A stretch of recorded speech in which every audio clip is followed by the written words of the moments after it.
Russia और भारत जिस तरह इंटरनेशनल पैसिफिक में अपने रिश्ते को बढ़ा रहे हैं, कहीं ना कहीं बहुत इंपॉर्टेंट रखता है और सारे देशों के लिए, और कहीं ना कहीं जियोपॉलिटिक्स में बहुत ज़्यादा इंपॉर्टेंस क्रिएट करेगा। रूस ने अभी रिसेंट में कह दिया है कि भारत ने अपनी ताकत को दिखाया है और जमकर भारत की रशिया ने तारीफ़ की है। ऐसी तारीफ़ें क्यों की हैं, बहुत सारे लोग पहले ही समझ चुके होंगे, क्योंकि भारत से बहुत बड़ा व्यापार अब उसका और एक बिक चुका है।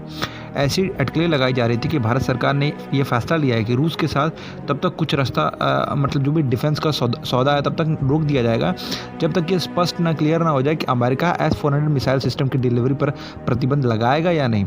अब इन अटकलों को भारत में रूस में अभी यहाँ पे प्रेजेंट है उप राजदूत रोमन बाबूची ने खारिज कर दिया और उन्होंने बता दिया है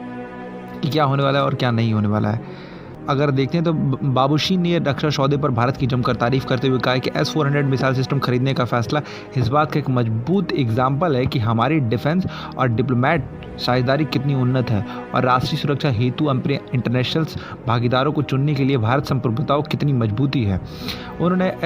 ये बात इसकी पुष्टि की है कि रूस से 5 S-400 मिसाइल सिस्टम में से पहली की डिलीवरी इस महीने पूरी होने की उम्मीद है। एक दिवसीय शिखर सम्मेलन के दौरान पुतिन और प्रधानमंत्री नरेंद्र मोदी के बीच कई मुद्दों पर बातचीत और हुई है। दोनों पक्षों ने 28 समझौते पर हस्ताक्षर किए। दोनों पक्षों की तरफ से 99 सूत्री संयुक्त बयान जारी किए गए हैं, लेकिन इस बैठक में दौरान reciprocal exchange of logistic agreement RELOS और नौसेना के बीच संयुक्त हस्ताक्षर ज्ञापन पर हस्ताक्षर किए जाने की संभावना जताई जा रही थी, लेकिन ये बाकी ही रह गया। इस बात को लेकर ऐसी अटकलें लगाई जाने लगी कि भारत सरकार ने फैसला लिया है कि लड़ाकू जेट और कम दूरी की मिसाइलों के सौदे को तब तक रोका जाएगा जब तक ये स्पष्ट न हो जाए कि S-400 मिसाइल सिस्टम की डिलीवरी पर अमेरिका प्रतिबंध भारत पर लगाएगा या नहीं लगाएगा। मैंने आपको बता रखा था कासा एक्ट के तहत वो प्रतिबंध लगा सकता है।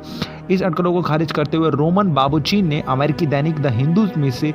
एक में दैनिक हिंदू का एक इंटरव्यू देते हुए उन्होंने कहा कि यह सम्मेलन बहुत ही कम समय में बुलाया गया था और यही वजह है कि कुछ विशेष समझौते पूरे नहीं किए जा सके। बाबूशी ने साथ ही ये भी कह दिया है कि नौसेना समझौता, रिलॉक्स और बाकी सारे समझौते अगले साल तक पूरे होने की संभावनाएं हैं।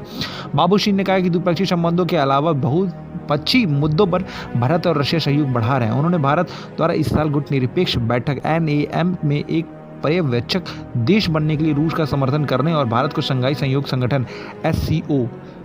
में रूसी समर्थन का भी जिक्र किया है। रशिया राजनयिक ने भारत और रूस के परमाणु सहयोग पर भी बात की। उन्होंने कहा कि 6 रिएक्टर वाली कुंडनकुलम परमाणु ऊर्जा परियोजना या तो चालू हो या तो निर्माणाधीन है या शुरू होने वाली है, और रूसी सरकार दूसरी साइड पर 6 VVIR 1200 रिएक्टरों की एक नई परियोजना के लिए भारत सरकार की प्रतिक्रिया का इंतजार कर रही है, मतलब रिस्पॉन्स का इंतजार कर रही है। लेकिन अगर आगे बढ़कर बात करते तो रोमन बाबूशी ने अमेरिका के काउंटरिंग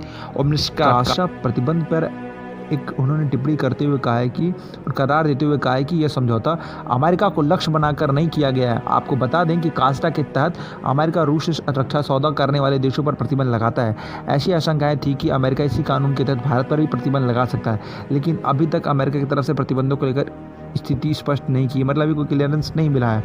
तो अभी जो रिपोर्ट आज तक के अकॉर्डिंग निकल कर आ रही है वो यही बता रही है कि कहीं ना कहीं भारत और रशिया अपने रिलेशन को बढ़ा रहे हैं और भारत की तरफ से ये एक मैसिव एक्शन दे दिया गया है, अमेरिका नहीं बाकी पूरी दुनिया के देशों को, कि भारत अभी 1962 वाला भारत नहीं है, कि 21वीं सदी वाला भारत है। ये अपने फैसले लेना खुद जानता है और खुद से अपनी चीज़ों को हैंडल करना जानता है। भले ही हमें सहयोग की ज़रूरत पड़ेगी या हमें कहीं दिक्कत आएगी तो हम बाकी दुनिया के देशों से हेल्प ले सकते हैं, लेकिन भारत अपने खुद के डिसीजन खुद से लेने की हिम्मत रखता है। और रशिया ने जमकर तारीफ इसीलिए की है S-400 को लेकर के, क्योंकि उसने इतना बड़ा मार्केट अपना बिछा लिया। कहीं ना कहीं भारत सरकार को भी डिफेंस का इक्विपमेंट हम रशिया से खरीद रहे हैं तो हमें भी कुछ एक्सपोर्ट करने के बारे में सोचना चाहिए था। आपको क्या लगता है कि जो हम रशिया से इतने सारे मार्केट डिफेंस के कर रहे हैं, कहीं ना कहीं हमें भी अपने डिफेंस का कुछ मार्केट रशिया को देना चाहिए और भी बाकी दूसरी कंट्रीज़ में हम लोग को भी अपने व्यापार को आगे बढ़ाना चाहिए, क्योंकि हम कब तक किसी दूसरे के देश से लेते रहेंगे, हम कब अपना कुछ दूसरे देश को देंगे।